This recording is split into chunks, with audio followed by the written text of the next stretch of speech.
केंद्र सरकार ने राजनीतिक दलों के चुनावी चंदे को पारदर्शी बनाने के लिए वित्त वर्ष 2017 से 18 के बजट के दौरान चुनावी बॉन्ड शुरू करने की घोषणा की थी।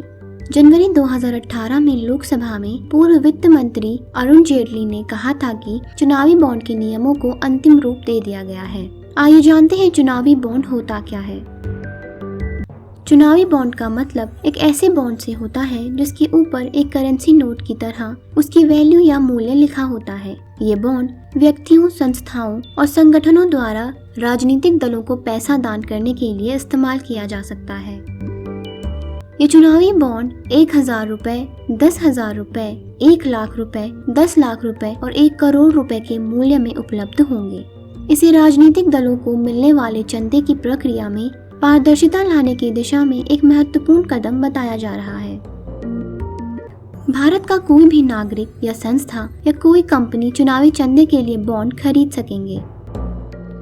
दानकर्ता चुनाव आयोग में रजिस्टर किसी उस पार्टी को ये दान दे सकते हैं जिस पार्टी ने पिछले चुनाव में कुल वोटों का कम से कम 1% वोट हासिल किया हो। बॉन्ड के लिए दानकर्ता को अपनी सारी जानकारी बैंक को देनी होगी। चुनावी बॉन्ड खरीदने वालों के नाम गोपनीय रखे जाएंगे। इन बॉन्ड्स पर बैंक द्वारा कोई ब्याज नहीं दिया जाएगा। इन बॉन्ड्स को स्टेट बैंक ऑफ इंडिया की चुनिंदा शाखाओं से ही खरीदा जा सकेगा। बैंक के पास इस बात की जानकारी होगी कि कोई चुनावी बॉन्ड किसने खरीदा है। बॉन्ड खरीदने वाले को उसका जिक्र अपनी बैलेंस शीट में भी करना होगा। बॉन्ड्स को जनवरी, अप्रैल, जुलाई और अक्टूबर महीने में ही खरीदा जा सकता है। बॉन्ड खरीदे जाने के 15 दिन तक मान्य होंगे। राजनीतिक दलों को चुनाव आयोग को भी बताना होगा कि उन्हें कितना धन चुनावी बॉन्ड से मिला है। वर्ष 2017 के बजट से पहले यह नियम था कि यदि किसी राजनीतिक पार्टी को 20,000 रुपए से कम का चंदा मिलता है तो उसे चंदे का स्रोत बताने की जरूरत नहीं थी। इसी का फायदा उठाकर अधिकतर राजनीतिक दल कहते थे कि उन्हें जो भी चंदा मिला है वो 20,000 रुपए प्रति व्यक्ति से कम है, इसलिए उन्हें इसका स्रोत बताने की जरूरत नहीं है। इस व्यवस्था के चलते देश में काला धन पैदा होता था और चुनाव में इस धन का इस्तेमाल कर चुनाव जीत लिया जाता था। कुछ राजनीतिक दलों ने तो ये दिखाया कि उन्हें 80 से 90% चंदा 20,000 रुपए से कम राशि के फुटकर दान के जरिए ही मिला था।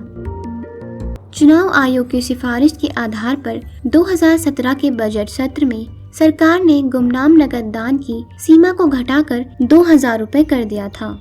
अर्थात 2,000 रुपए से अधिक का चंदा लेने वाले पर राजनीतिक पार्टी को यह बताना होगा कि उसे किस स्रोत से चंदा मिला है। क्या ये उम्मीद की जाए कि चुनावी बॉन्ड की व्यवस्था के बाद राजनीतिक दल ये दावा नहीं करेंगे कि उन्हें 2,000 के दान के माध्यम से बड़ी राशि में चंदा मिल रहा है। अगर वे ऐसा दावा करने लगते हैं तो ये एक तरह से राजनीति में काले धन का इस्तेमाल जारी रहने पर मुहर लगने जैसा है। अंत में ये कहा जा सकता है कि चुनावी बॉन्ड के जारी होने से राजनीतिक भ्रष्टाचार पर पूरी तरह से लगाम तो नहीं लगेगी, लेकिन कौन सी पार्टी किस जगह से पैसा जुटाती है और उसको दान देने वाले लोग कौन से हैं, इस बात का पता अवश्य ही चल जाएगा।